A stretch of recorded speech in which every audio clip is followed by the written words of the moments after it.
अम्बेडकर जी ने जो बोला है ना, वो हमारे लिए भी जो बोला, क्योंकि हमारे को राजनीतिक दलों ने नीचे गिराया, उन्होंने हमें उठने नहीं दिया, तो हमारे को एक अलग ही राह दिखा दी।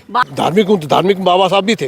बाबा साहब धार्मिक नहीं थे, रामायण लिख सकते हैं, वो भगवान है जिन्होंने प्रभु राम को पूरी दुनिया को बताया कि ये राम थे और हमने रामायण लिखी, उनकी पूजा नहीं होती, ऐसा क्यों?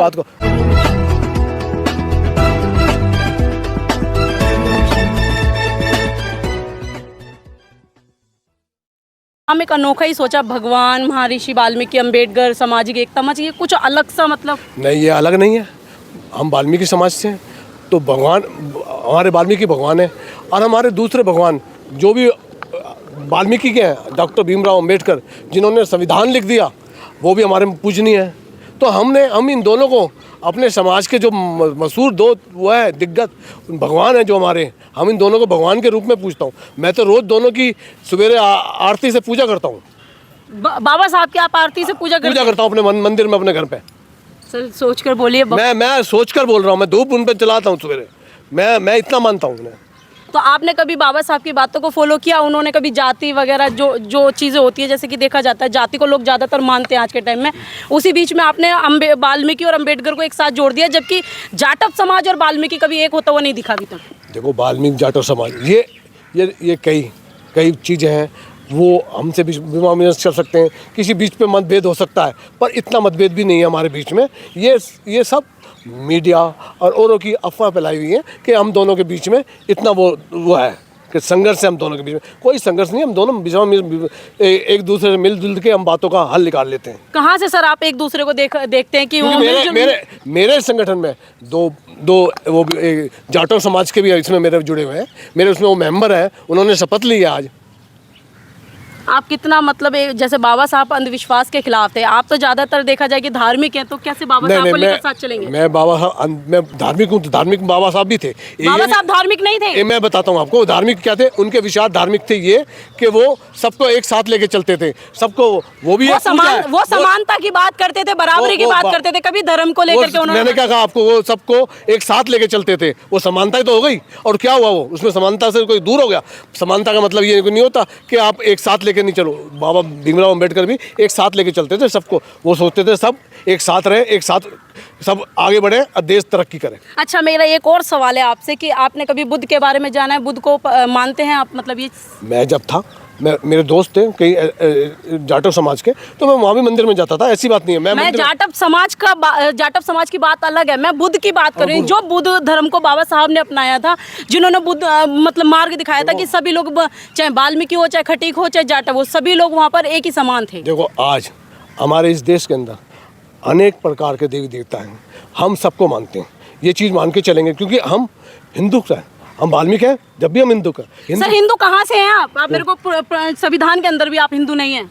आप नहीं मानते ना। संविधान में जो बाबा अम्बेडकर जी ने जो बोला है ना, वो हमारे लिए भी जो बोला, क्योंकि हमारे को राजनीतिक दलों ने नीचे गिराया, उन्होंने हमें उठने नहीं दिया, तो हमारे को एक अलग ही राह दिखा दी। बातों से सर आप बीजेपी सपोर्टर लग रहे हैं ज़्यादा देर।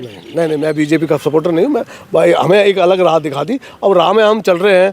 अब देखते हैं आगे क्या होता है, और आगे हम इसके लिए लड़ाई लड़ेंगे, इसके लिए संघर्ष लड़ेंगे। अब हमारे को आपने जैसे बोला कि हमारे को SC सर्टिफिकेट पे कहीं पे चूड़ा लिख देते हैं, कहीं पर वाल्मीकि लिख देते हैं, कहीं पर हरिजन लिख देते हैं, तो ये हम हैं क्या? हमें आप बताइए, हम हैं क्या? आप मीडिया वाले हैं, आप अभी तो ऊपर नेताओं का इंटरव्यू लेते होगे, उनसे पूछते होगे कि हम हैं क्या? बताओ, हमारी है क्या जात क्या है हमारी? बताइए आप मुझे।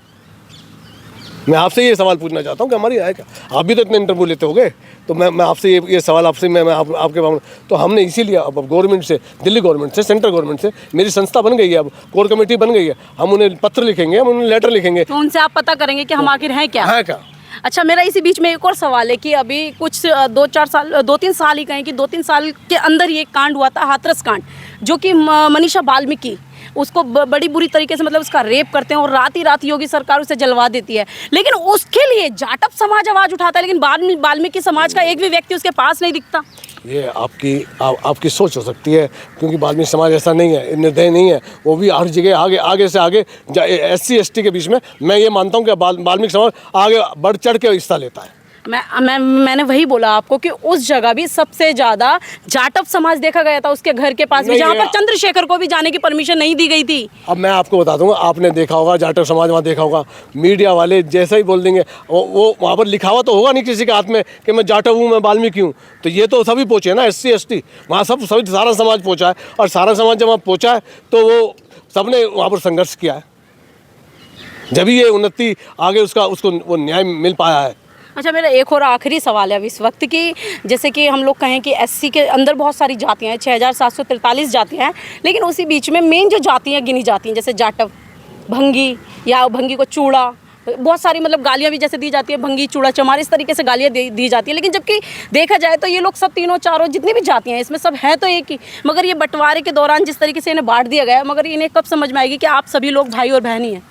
मैंने अभी आपको थोड़ी देर पहले आपके इंटरव्यू में मैंने बताया है कि ये जातियाँ, मैंने अभी आपको जस्ट अभी बताया 5 मिनट पहले कि ये चूड़ा चमार जो ये बताया गया है ना, ये ST उसमें लिख दिया, उसमें 4 खाने दिए जाते थे भाई, क्या हो चूड़ा, वो SDM या कोई भी जो भी वहाँ पर ऑफिसर होता था उसने लिख दिया, फार्म भर दिया। इतनी एजुकेटेड नहीं थे बंदे उस टाइम पे। आज वो हमारा समाज आगे की तरफ बढ़ रहा है पढ़ाई में लिखाई में, तो वो समझ रहा है इस बात को कि भाई ये चीज़ तो हमारे को बताया जाए। जब भी तो मैं आपसे पूछ रहा हूँ कि हम हैं क्या, चूड़ा हैं, वाल्मीकि हैं, क्या है। किसी ने भी हमारा नाम रख दिया, ये रख दो, ये कर दो, तो ये नाम कर दिया कर दिया। तो एक और मेरा आखिरी बहुत ही इम्पोर्टेंट सवाल है, और मैं ये विनोद ढकोलिया जी से करना चाहूँगी कि आप महर्षि वाल्मीकि को जी मानते हैं, बहुत अच्छी बात है, उन्होंने रामायण लिखी, बहुत अच्छी बात है। लेकिन जब आपने देखा हो कि रामलीला शुरू होती है, कभी भी उस मंच पर जिन्होंने रामायण लिखी तो उनकी तो पूजा होनी चाहिए, लेकिन कभी भी उस मंच पर वाल्मीकि जी की पूजा नहीं होती। वहाँ आपको देखने के लिए गणेश जी मिलेंगे, सीता मिलेगी, राम मिलेंगे, लेकिन कभी भी वाल्मीकि जी का नहीं होता, वहाँ पे कभी भी पूजा नहीं होती। या कहें वाल्मीकि जी के जितने भी मंदिर हैं उसमें जनरल कैटेगरी के जो लोग होते हैं, स्वर्ण जाति के, ब्राह्मण, ठाकुर, इस तरीके के लोग नहीं पाए जाते। देखो, वाल्मीकि समाज, ये जो आपने बोला रामलीला में वाल्मीकि समाज को वाल्मीकि जी के नाम पे कोई पूजा अर्चना नहीं होती, ये हम इस पे भी थोड़ा सा आपकी बात को ध्यान रखते हुए इस पे हमारी कमेटी आगे कोई ध्यान रखेगी। हम जो यहाँ पर दिल्ली के अंदर जो बड़ी बड़ी रामलीला कमेटी हैं उनको भी हम पत्र लिखेंगे और उनसे भी हम बात करेंगे, भाई आप ये चर्चाएं इस पे वाल्मीकि समाज बात तो करेंगे, आप पत्र लिखेंगे, लेकिन मैं जवाब चाहती हूँ आपका कि आखिर ऐसा क्यों होता है कि उनके जो रामायण लिख सकते हैं वो भगवान है, जिन्होंने प्रभु राम को पूरी दुनिया को बताया कि ये राम थे और हमने रामायण लिखी, उनकी पूजा नहीं होती, ऐसा क्यों?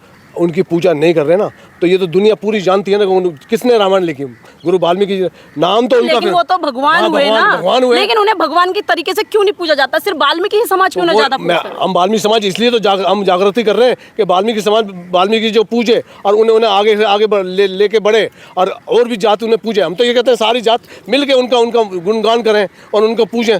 वाल्मीकि एक ही जात के नहीं है, वाल्मीकि सारे पूरे हिंदुस्तान के हैं, पूरे समाज के हैं।